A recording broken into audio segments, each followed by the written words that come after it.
Hola, ¿qué tal amigos? ¿Cómo están? Espero que el video número uno y el video número 2 les haya gustado. El día de hoy estaremos haciendo la reseña del capítulo número 3 del libro La batalla por el comienzo. En este episodio vamos a hablar acerca de la Tierra joven, la redondez de la Tierra, la selección natural y cómo el Señor le dio forma al mundo en el día primero. Así que abróchese sus cinturones porque esto es una gran batalla. Como hemos dicho, el autor John MacArthur hace una gran batalla y se arma de una gran artillería para atacar la evolución. Antes de eso, te invito a que te suscribas a mi canal, activa la campanilla para que recibas notificaciones de videos, comentarios y otras cosas que estaremos posteando próximamente. Así que aquí vamos. El capítulo 3 del libro La batalla por el comienzo, la creación, Dios y la evolución, titula La luz en el primer día. El autor nos introduce a lo que se conoce como una tierra joven y una tierra longeva. En otras palabras, se da una disertación en lo que es la creencia de que Génesis 1 es un texto literal que nos narra la creación del mundo en 6 días de 24 horas, es decir, 6 días literales. Hay una gran guerra dentro de los centros universitarios y académicos, de que la Tierra es realmente muy antigua, muy vieja. La creencia popular en el mundo de hoy es que la Tierra no tiene 6.000 o 10.000 años de existencia. Es que la Tierra tiene alrededor de 3.5 millones de años de existencia. Es común dentro de los colegios, escuelas y universidades tener como punto de partida que la Tierra ha sido el producto de la evolución de millones de años. Es prácticamente algo irrefutable dentro del mundo académico. Pero ¿qué nos dice la Biblia acerca de ello? Y mejor aún, ¿cuál es el problema en creer que la Tierra tiene millones de años? ¿Cuál es el problema y cuál es el conflicto en que sean días literales o días metafóricos? El autor nos cita la segunda epístola de Pedro, capítulo 3, versículo 8, que dice, para el Señor un día es como 1.000 años y 1.000 años como un día. Muchos autores y muchos creyentes y académicos utilizan este pasaje para sustentar las teorías geológicas modernas que incluyen las épocas designadas como la era precámbrica, paleozoica, mesozoica y cuaternaria. La verdad es que la lectura de Génesis 1 jamás llevaría a alguien a concluir que estas edades o épocas o eras existieron. Dicho de otra manera, una simple lectura o una profunda lectura y estudio de Génesis 1 jamás llevarían a alguien a concluir que el mundo se formó gracias a eras geológicas. Más bien esto ha sido el producto de los libros de texto, los razonamientos que se han convertido en una teoría, como he mencionado, prácticamente innegable en círculos académicos y la verdad es que la población en general cree estas cosas, incluyendo cristianos de diversas ramas, trasfondos, tradiciones y denominaciones. Es interesante que el pastor MacArthur cita al filósofo y teólogo de los primeros siglos de nuestra era, San Agustín. San Agustín afirmó lo siguiente: estoy seguro de que el mundo fue hecho, no en el transcurso de tiempo, sino de manera simultánea con el tiempo. Esto nos recuerda del análisis número 1 que hicimos, en donde el Señor comienza desde el principio. Él le da marcha a el tiempo por primera vez, simultáneamente con la creación del tiempo. Un Dios eterno, un Dios que está fuera de la botella del tiempo, echa en marcha de manera paralela el mundo ordenado, la vegetación, el océano, el aire, etcétera, etcétera. Así que el fruto de años de educación dominada por un secularismo ha llevado a que los creyentes más celosos por las doctrinas y la tradición tengan un híbrido de creencia respecto al origen del universo, el mundo y el hombre. Dicho de otro modo, la cosmovisión del profesante promedio es una que incluye una mezcla de creencias sin que alguna de ellas tenga la exclusividad y autoridad primaria. Es difícil negar que la primera figura de autoridad en términos de los orígenes no es la Biblia, cuyo autor es Dios, es la ciencia.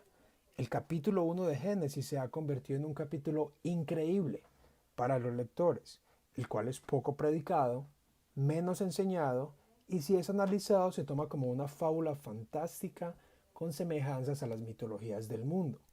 Es interesante a veces ver creyentes que se autodenominan reformados históricos y que junto a la confesión bautista de fe de 1689, la cual reza que las Sagradas Escrituras constituyen la única regla suficiente, segura e infalible de todo conocimiento, fe y obediencia salvadores, realmente el capítulo 1 de Génesis no constituye la máxima regla, ni es suficiente en materias del origen, más bien lo es la ciencia.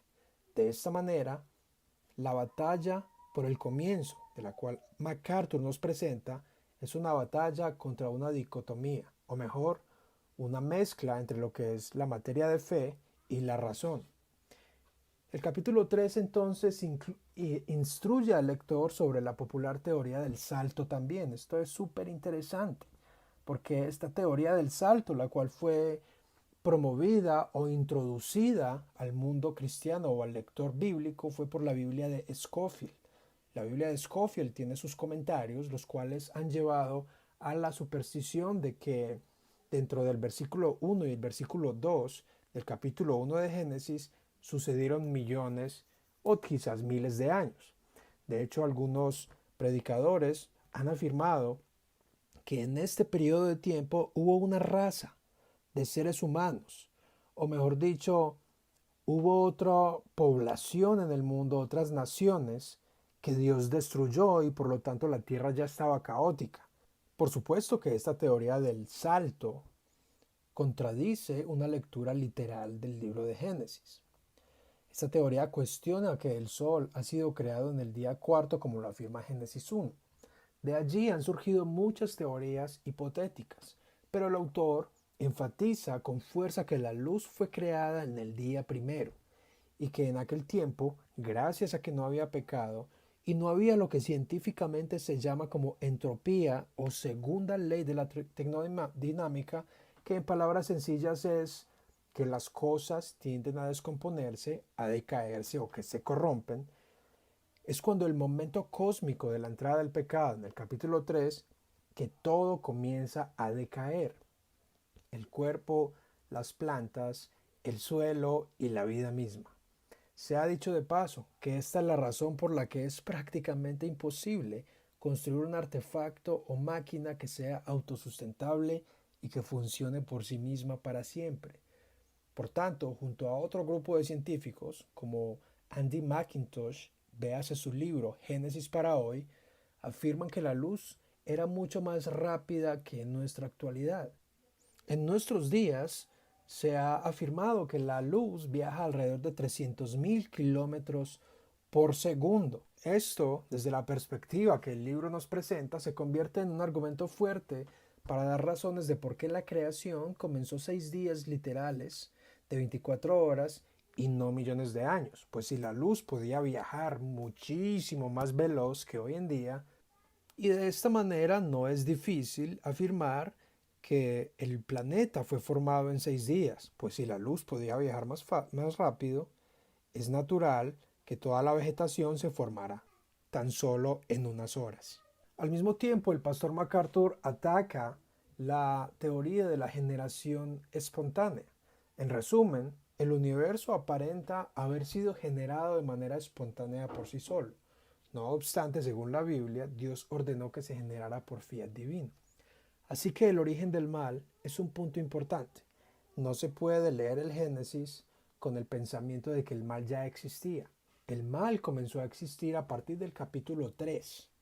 Y es cuando el mal entra en el mundo que entra la decadencia de las cosas materiales en el universo.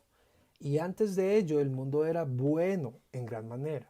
Así que la creencia de la teoría del salto y de muchas otras interpretaciones de que Satanás ya estaba merodeando la creación contradice de frente la frase de Dios mismo que dice que vio que el mundo era bueno en gran manera. Hace a Dios mentiroso, porque si Él afirma que el mundo era perfecto o bueno en gran manera, ¿cómo podría estar Satanás alrededor, rodeando la tierra? ¿Y cómo podría Dios afirmar que el mundo era bueno en gran manera, teniendo el conocimiento que Satanás estaba alrededor? Es entonces que Dios mismo afirma al terminar su obra creadora, que el mundo era bueno en gran manera.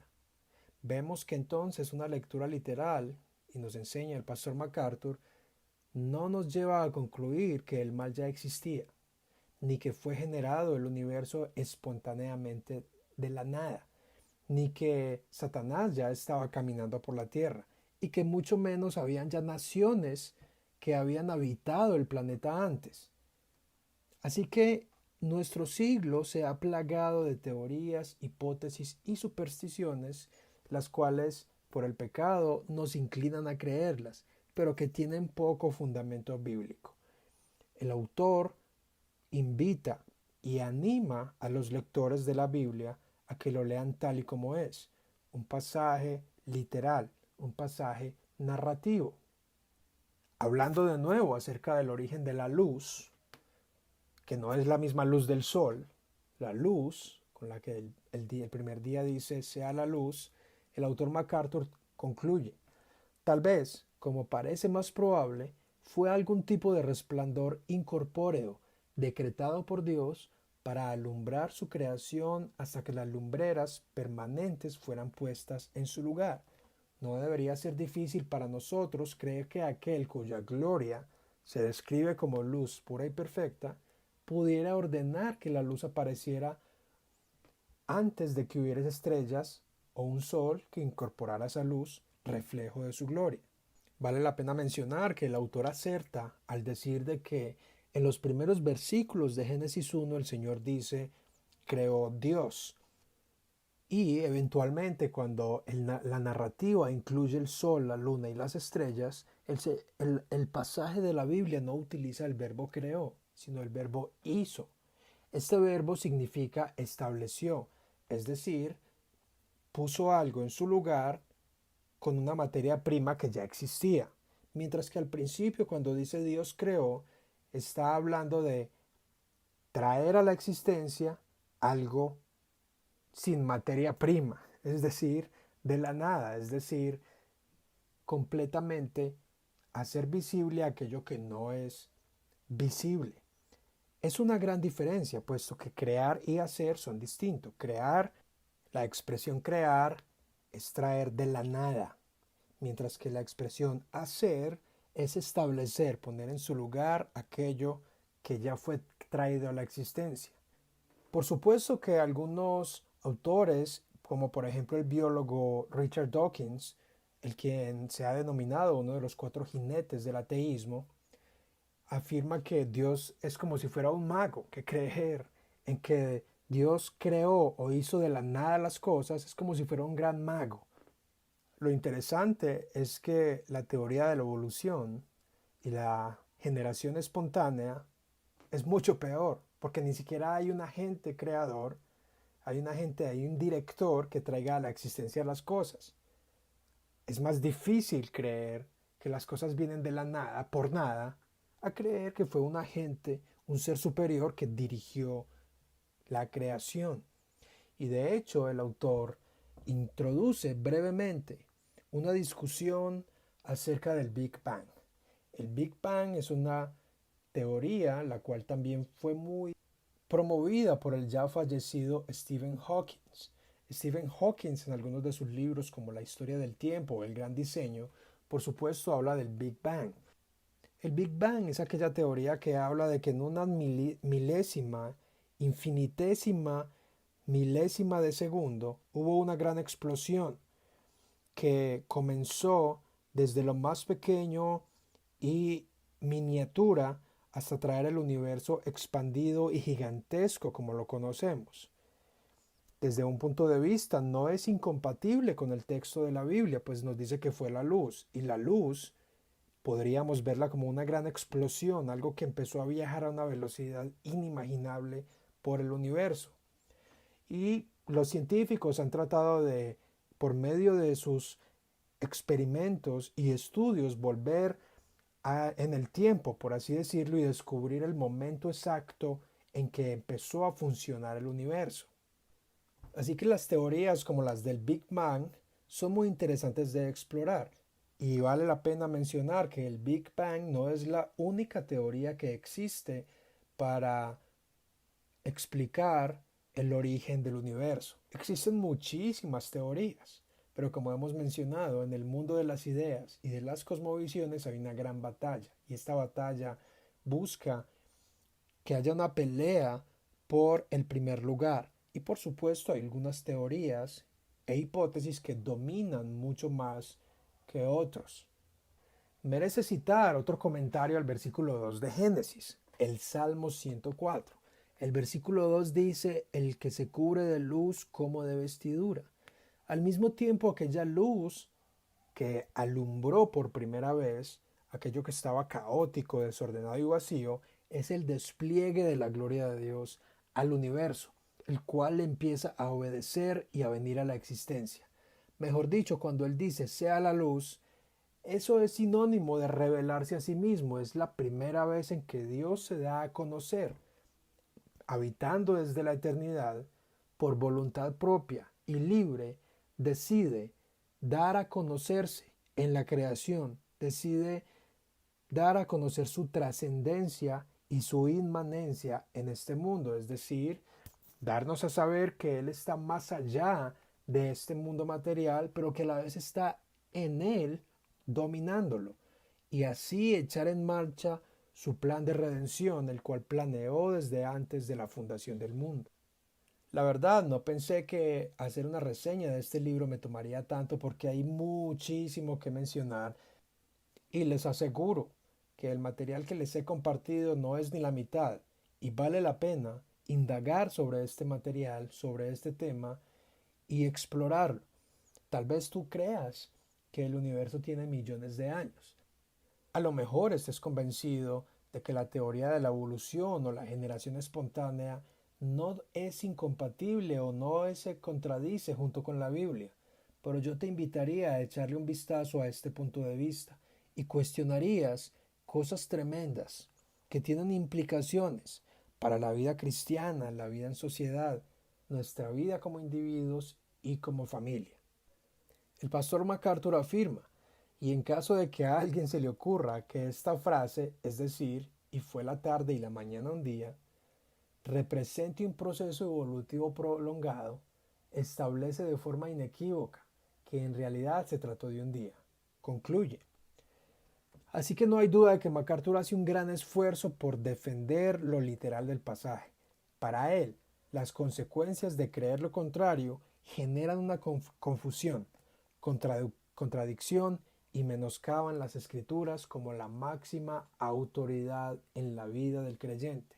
Por si fuera poco, esto acarrea consecuencias, como lo he mencionado, éticas y desastrosamente morales para la vida cristiana y para la vida en sociedad en general.